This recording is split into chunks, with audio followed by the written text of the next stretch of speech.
Go.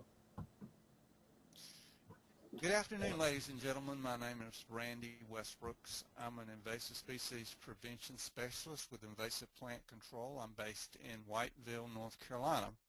I've been working on invasive species since 1979 when I became a plant quarantine officer for the USDA in the Port of Charleston, South Carolina.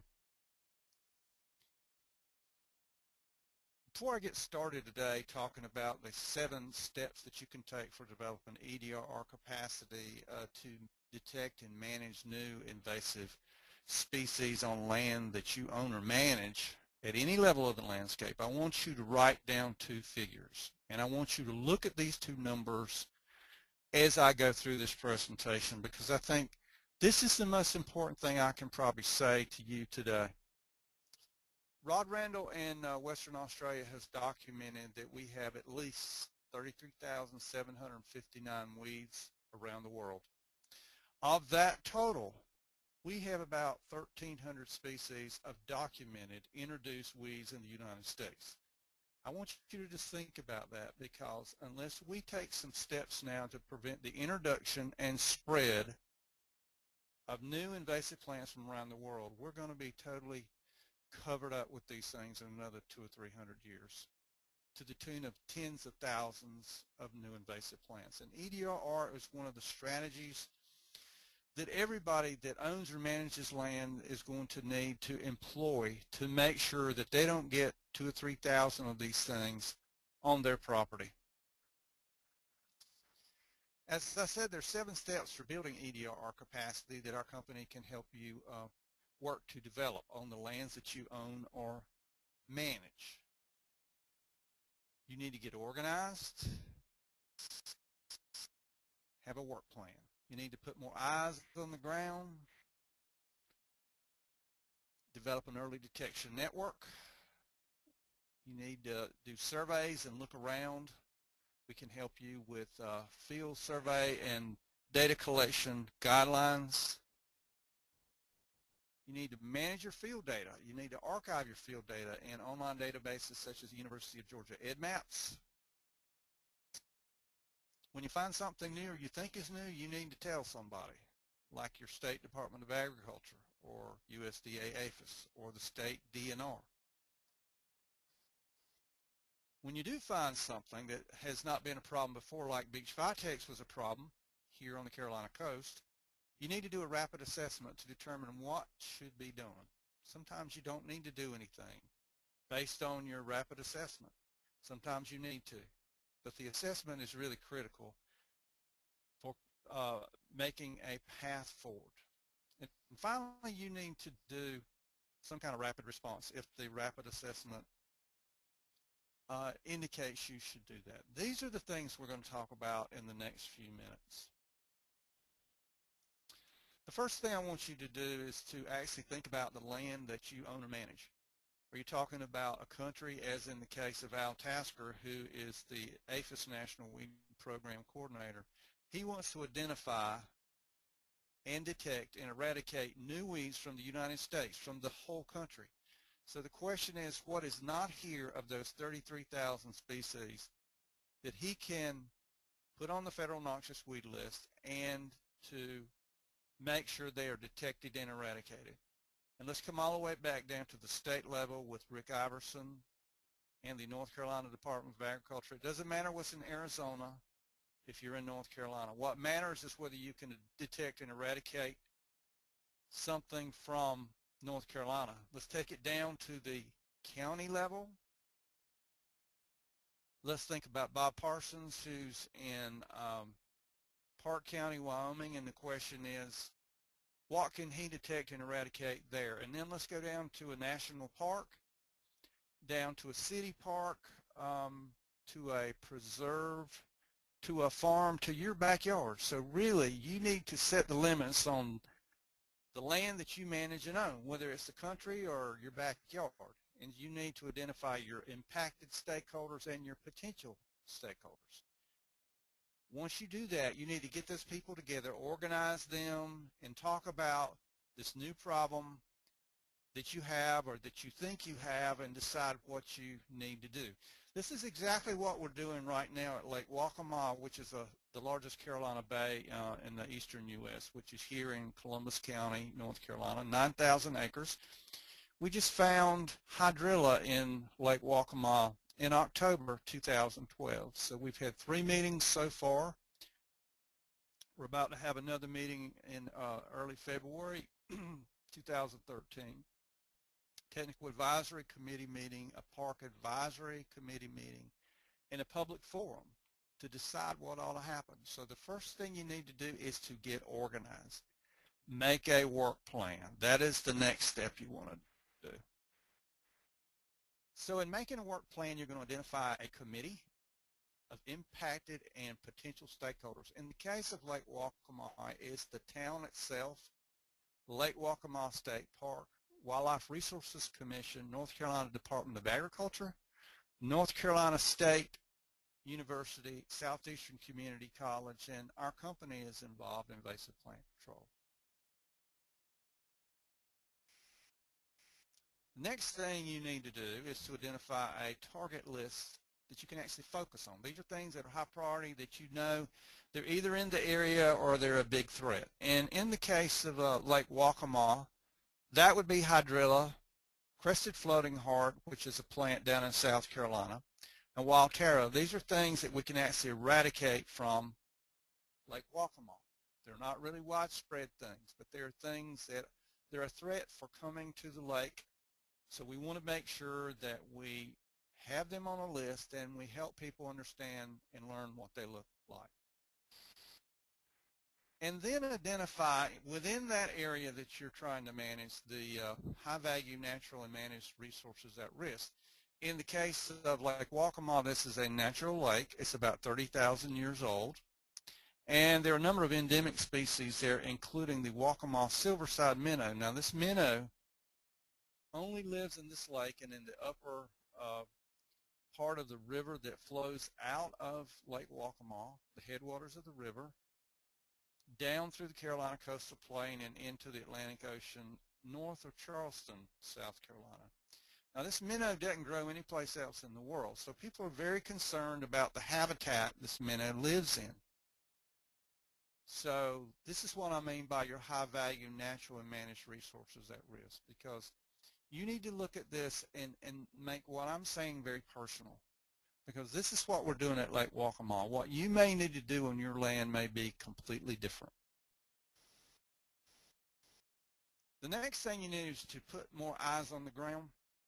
That is going to be to identify potential early detection network members. In the case of Lake Waccamaw, it's friends of parks, it's people that live around the lake, it's the agency personnel and employees.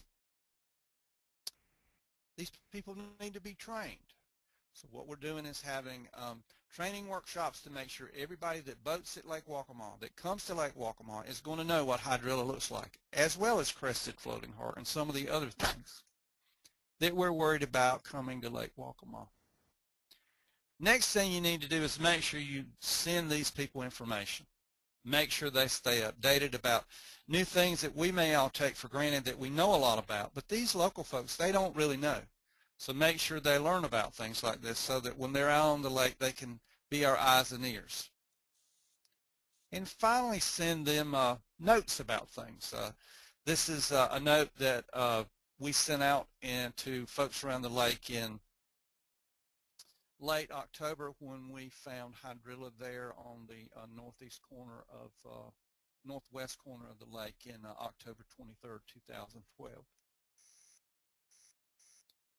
Once you get a network established like that, what you need to do is to conduct periodic surveys of high-value resources like your managed resources, your natural resources, and put this information into some kind of data form. There's any number of weed survey methods you can use for this, but generally speaking, we're talking about general surveys, which are detection surveys, delimiting surveys, and appraisal surveys, the kind of surveys we've done in the witchweed eradication program here for the last 50 years, including walking survey, platform survey, horseback survey. all these different methods we use to get ourselves out on the land to try to find it, see how much is there, and to see if we did our job in controlling it.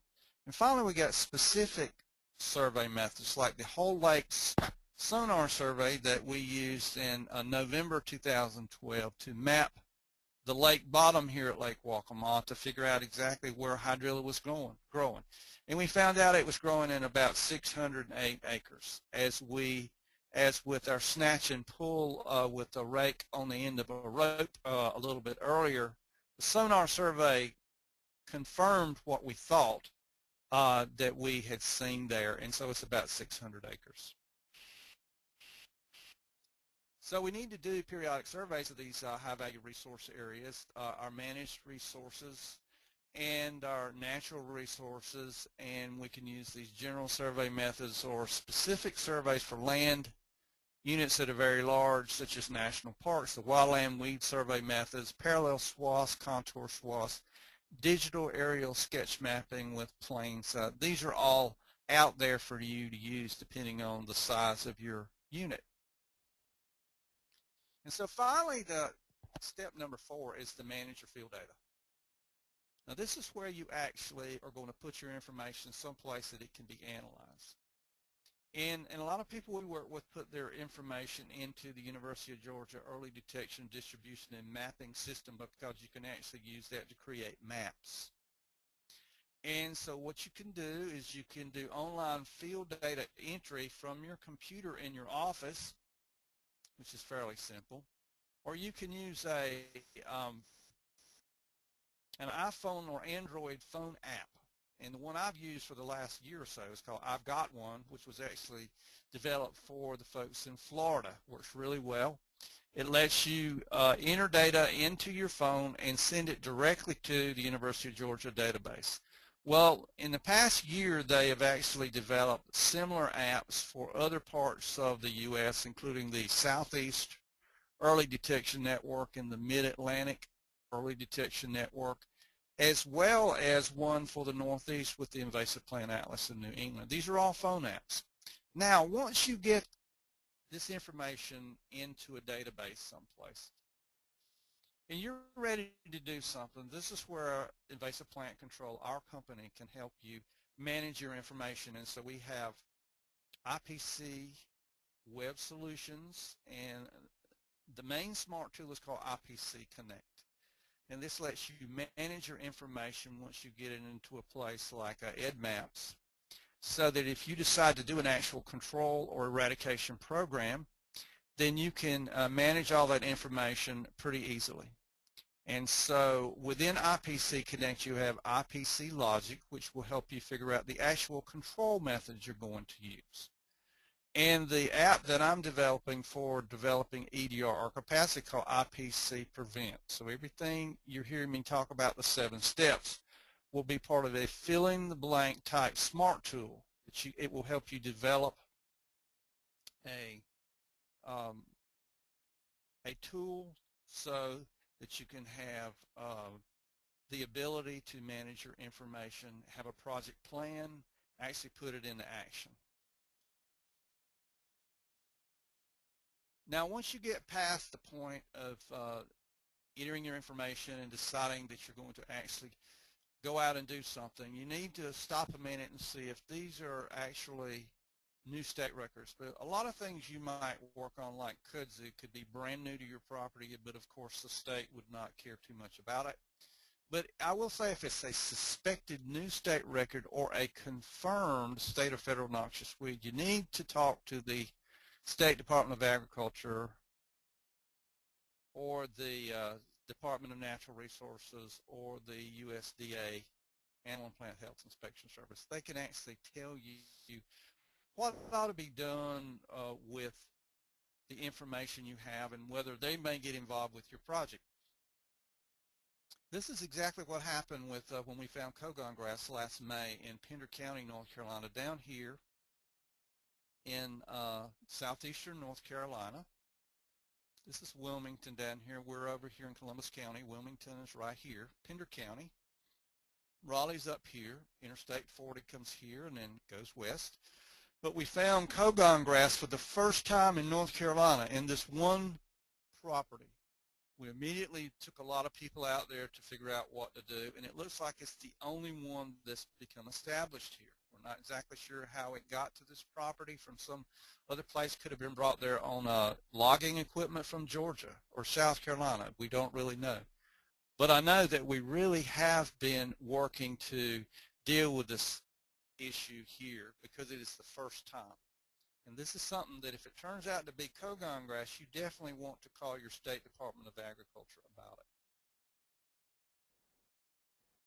Step 6 is to assess the problem. And in doing this, we have really 3 ways that we can help you. You can use our general rapid assessment guidelines for suspected new species that have not already been assessed. This is a general report that you can develop that would just give you an idea of the issue right in front of you and maybe help you decide what to do. The second thing you can do is use an official weed risk assessment tool, such as the USDA APHIS weed risk assessment process for U.S. federal noxious weeds. Steve Manning and I used this in 2007 to do a weed risk assessment of beech vitex. And it came out pretty high up on the scale in terms of whether it should be regulated or not, but it was not regulated because it is said by some botanists that beech vitex is native to Hawaii. I have no doubt that beech vitex is been in Hawaii for a long time. It was obviously brought there by people, but it's actually native to Korea. So there's 4,600 miles of water between the beech vitex in Hawaii and the beech vitex in Korea. So sometimes even when something is assessed and should be regulated, our laws are not set up to accommodate them. The other weed risk assessment system you might use is the Australian Quarantine Inspection Service weed risk assessment process. This is a permitted listing approach which has 49 questions. You ask 49 questions. If you get a score of less than 1, you accept it. If it's more than 6, you just say, no, you can't bring it into Australia. Now, the difference here is the APHIS weed risk assessment process is based under a prohibited listing system, which means that to be able to keep it out of the country, something like beech vitex, you've got to have it listed as a federal noxious weed. In other words, it's got to be prohibited. Under the Australian system, they're saying that you can't bring it in unless we say it's okay to begin with. So they have a permitted listing approach to it. So everything is considered guilty until you prove it's okay down there. So there's 2 good systems that you can use in determining what to do about the weeds on the land that you own or manage. And the last step is to take action. And this is going to be done in one of 4 ways. You're either going to have a single agency-led project, generally regulated species, like the witchweed eradication program here in the Carolinas, which we've eradicated over 431,000 acres of this terrible parasitic weed of corn so far. We have about 1,500 acres left. It has taken literally 55 years to get to this point. So it's a single agency-led program with the North Carolina Department of Agriculture in charge in North Carolina with funds from the U.S. Congress through USDA. Or you might take the interagency approach, which is generally non-cropland species like beech vitex here on the Carolina coast, or giant salvinia, which we eradicated from several areas in eastern North Carolina over the past 10 years.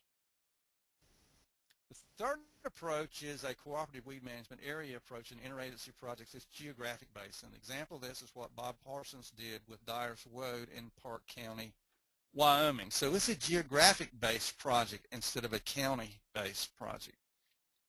And finally, you would have the local weed eradication projects, such as the individual land units, such as hydrilla at Lake Waccamaw. So I want to tell you that we call the single agency-led programs EDRR 1.0. The interagency task forces like Beach Vitex's EDRR 2.0, and all the other local weed management area type and geographic type projects as EDRR 3.0. We call this the landscape approach to EDRR. Now, before I go, I want to tell you a few things you might think about whenever you go to do these projects. We've learned the hard way about this. When you embark on something like this, folks, involve all your impacted stakeholders. Make sure the farmers and the ranchers have some role in this. If I can say one thing should have been different about the witchweed eradication program, is that the farmers should have had some role. As it was, the government contractors came out there and did all the work, and they got to stand back. Second thing is ask really hard questions to identify roadblocks to success. An example of this happened with the goat shrew eradication program in Cache County, Utah, from 1981 through 96, in which they got $150,000 a year. They were making a lot of good progress until the money ran out. And then there was really nobody to help them keep the project going. There was no state money, no local money, no partners to be involved in it. But the one thing that we probably should have asked to begin with when this program started was, how long are the seeds going to last in the soil? You see, with witchweed, we had ethylene to cause suicidal germination of all those seeds in the soil, those tiny little bitty seeds. But with goat shrew, which is a legume with larger, hard seeds, I don't know of anything that can cause it to germinate. So you've got seeds that are dropped from the plant today, could be here 50 years from now. So the question is, are you going to be around in 50 years to do this program? And in a lot of cases like goat shrew, the answer is no. It lasted 15 years, so maybe we could use that money someplace else.